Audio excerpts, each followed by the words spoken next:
I'm going to use the salad choppers to shred them.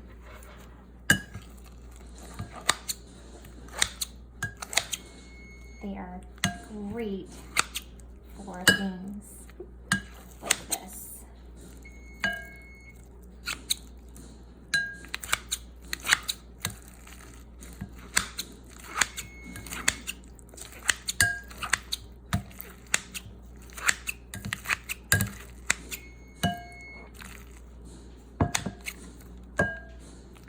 And I can make it as little